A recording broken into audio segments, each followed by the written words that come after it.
اے لوگو، تمہارے اوپر ایک بہت بڑا مہینہ آنے والا ہے، بہت مبارک مہینہ، بہت عظمت والا مہینہ ہے۔ جو شخص اس مہینے میں اپنے غلام یا خادم کے بوجھ کو ہلکا کر دے۔ مدینہ کی فضا میں عجب سی سنزیدگی تھی۔ شعبان کا آخری دن تھا۔ صحابہ کرام رضی اللہ عنہم مسجد نبوی میں جمع تھے۔ ہر چہرہ انتظار میں تھا کہ آج نبی کریم کیا ارشاد فرمائیں گے۔ حضرت سلمان رضی اللہ عنہ فرماتے، لوگو تمہارے اوپر ایک عظیم مہینہ سایہ فگن ہونے والا ہے۔ اے لوگو، تمہارے اوپر ایک بہت بڑا مہینہ آنے والا ہے، بہت مبارک مہینہ، بہت عظمت والا مہینہ ہے۔ اس میں ایک رات ہے جو 1000 مہینوں سے بہتر ہے، شب قدر۔ اس مہینے میں ایک رات ہے شب قدر جو 1000 مہینوں سے بہتر ہے۔ اللہ تعالیٰ نے اس کے روزے کو فرض فرمایا ہے اور اس کی رات کے قیام یعنی تراویح کو ثواب کی چیز بنایا ہے۔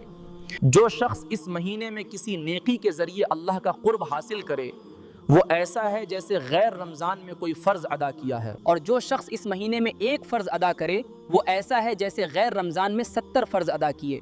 پھر آپ صلی اللہ علیہ وسلم نے فرمایا، یہ مہینہ صبر کا ہے اور صبر کا بدلہ جنت ہے۔ یہ مہینہ لوگوں کے ساتھ غمخواری اور ہمدردی کرنے کا ہے۔ اس مہینے میں مومن کا رزق بڑھا دیا جاتا ہے۔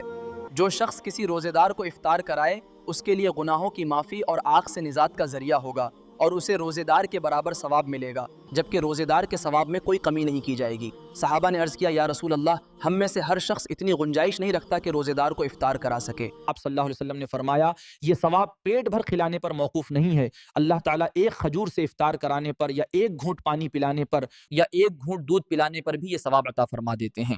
پھر آپ صلی اللہ علیہ وسلم نے فرمایا، یہ ایسا مہینہ ہے کہ اس کا پہلا حصہ رحمت ہے، درمیانی حصہ مغفرت ہے اور آخری حصہ جہنم کی آگ سے آزادی ہے۔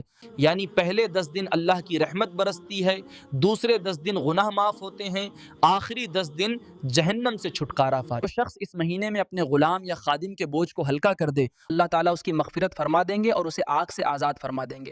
اور اس مہینے میں 4 چیزوں کی کثرت کیا کرو۔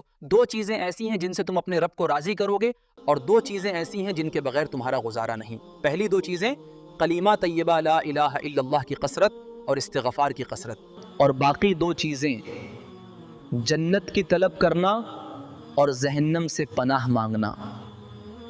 رسول اللہ صلی اللہ علیہ وسلم نے فرمایا، جو شخص کسی روزے دار کو پانی پلائے گا قیامت کے دن اللہ تعالیٰ اسے میرے حوض سے ایسا پانی پلائیں گے کہ جنت میں داخل ہونے تک اسے کبھی پیاس نہیں لگے گی۔ سوچئے، ایک گھونٹ پانی اور بدلا، قیامت کے دن حوض کوثر کا پانی۔ یہ بات غور طلب ہے کہ نبی کریم صلی اللہ علیہ وسلم نے شعبان کے آخری دن خاص طور پر یہ وعظ فرمایا۔ کیوں؟ تاکہ رمضان المبارک کا ایک لمحہ بھی غفلت میں ضائع نہ ہو، تاکہ امت پہلے سے تیار ہو جائے، تاکہ دلوں میں شوق پیدا ہو جائے۔ آپ صلی اللہ علیہ وسلم نے پورے مہینے کی فضیلت بیان فرمانے کے بعد چند خاص امور کی طرف توجہ دلائی۔ سب سے پہلے شب قدر، وہ رات جو 1000 مہینوں سے بہتر ہے۔ پھر آپ صلی اللہ علیہ وسلم نے فرمایا کہ اللہ تعالیٰ نے رمضان کے روزے فرض کیے اور اس کے قیام یعنی تراویح کو سنت قرار دیا۔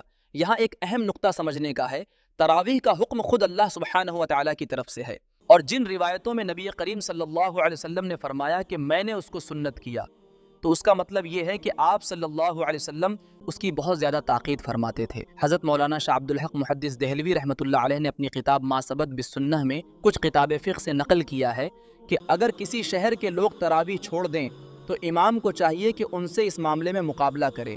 یہ معمولی عبادت نہیں ہے۔ ایک ضروری بات خاص طور پہ سمجھنے کی ہے، آج کل کچھ لوگ یہ سمجھتے ہیں کہ کسی مسجد میں 8-10 دن میں پورا قرآن سن لیا، بس اب ہماری ذمہ داری پوری ہو گئی ہے۔ حالانکہ حقیقت یہ ہے کہ 2 الگ سنتیں ہیں۔ پورے قرآن کریم کو تراویح میں پڑھنا یا سننا یہ مستقل سنت ہے۔ اگر کسی نے صرف قرآن سن لیا اور باقی دنوں کی تراویح چھوڑ دی تو اس نے ایک سنت پر عمل کیا مگر دوسری سنت کو چھوڑ دیا۔ رمضان کوئی جلدی نپٹانے کا پروگرام نہیں، یہ پورے مہینے کی عبادت ہے، پورے مہینے کی محنت ہے، پورے مہینے کی حاضری ہے۔ رمضان کا ہر دن قیمتی ہے اور ہر رات انمول ہے، ہر رکعت خزانہ ہے۔ ہمیں یہ نہیں دیکھنا کہ کتنا کم کر کے چھٹی مل جائے، بلکہ یہ دیکھنا ہے کہ کتنا زیادہ کر کے اللہ کو راضی کر لیا جائے۔ کیا ہمارا دل صاف ہے؟ رمضان دستک دے چکا ہے، دروازہ کھولیے، شاید یہ ہماری زندگی کا آخری رمضان ہو۔ آج کی یہ نصیحت یہیں تک۔ اگر اس ویڈیو نے آپ کے دل کو چھوا ہو تو اسے دوسروں تک ضرور پہنچائیے۔ رمضان کی اور بھی اہم باتیں جاننے کے لیے ہمارے ساتھ جڑے رہیے۔ اگلی ویڈیو میں ہم بتائیں گے وہ عمل جو رمضان میں آپ کی تقدیر بدل سکتا ہے، اس لیے ہمارے ساتھ بنے رہیے۔